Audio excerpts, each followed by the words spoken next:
immortel de José Rodríguez dos Santos. Après avoir annoncé la naissance de 2 bébés génétiquement modifiés, un scientifique chinois disparaît.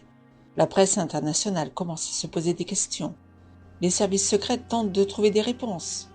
Un homme contacte Tomás Noronha à Lisbonne. Celui qui se présente comme un scientifique travaillant pour la DARPA, l'Agence pour les projets de recherche avancée de la défense américaine, est à la recherche du savant disparu. Thomas découvre alors les véritables enjeux du projet secret chinois.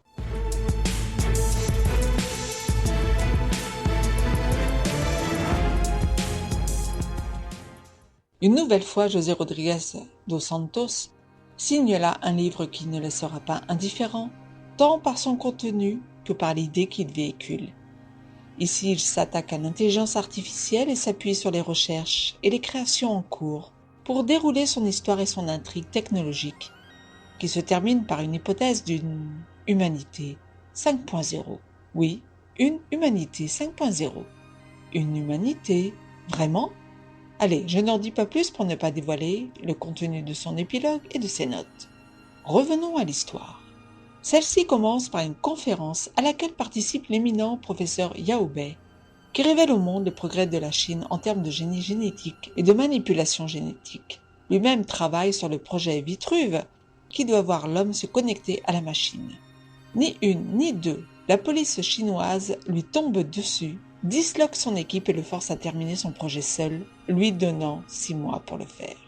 Yao Bei, qui a perdu son fils dans la station orbitale, voir le livre Signe de vie du même auteur, n'a plus rien à perdre et décide de se connecter lui-même à la machine et d'infester Internet, devenant ainsi l'intelligence artificielle générale, l'IAG, la plus puissante des IA, capable de doubler sa capacité d'apprentissage toutes les 24 heures jusqu'à devenir omnisciente et programmer ce qui est appelé la singularité. Mais avant de le faire, il envoie un texto à Tomás Noronha, le seul occidental capable de comprendre son message et de mettre fin à tout cela si la chose tournait mal. Mais voilà, l'entité qu'il est devenu décide que Tomás est à présent un danger, le seul capable de le tuer. Il va alors n'avoir de cesse de le poursuivre à travers Internet pour le rayer de la carte.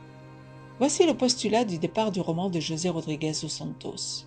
Dans la première partie du livre, par l'intermédiaire de son héros Tomás Noronha, Dos Santos se fait le point sur les recherches en cours dans un face-à-face entre Tomás et l'homme de la DARPA, nous faisant connaître où en sont les états des recherches sur l'intelligence artificielle, le devenir de l'homme, et ce qui est envisagé dans un futur proche et lointain.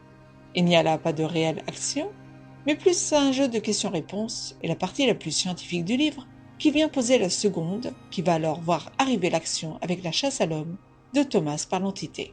Si la première partie semblera peut-être longue pour certains, pour ceux qui sont férus d'arguments scientifiques comme moi, ce sera un régal.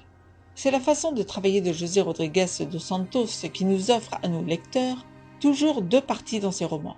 Une première qui pose le savoir et une seconde vouée à l'intrigue, à l'action, au thriller en lui-même.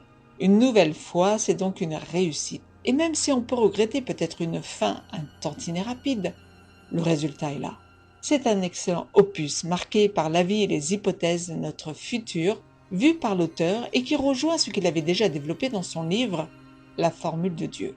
Si vous vous posez des questions sur l'intelligence artificielle, sur l'origine de l'univers, sur le devenir de l'homme, si vous avez aimé Terminator, et si vous êtes fan du travail de José Rodríguez dos Santos, alors foncez, vous ne serez pas déçus.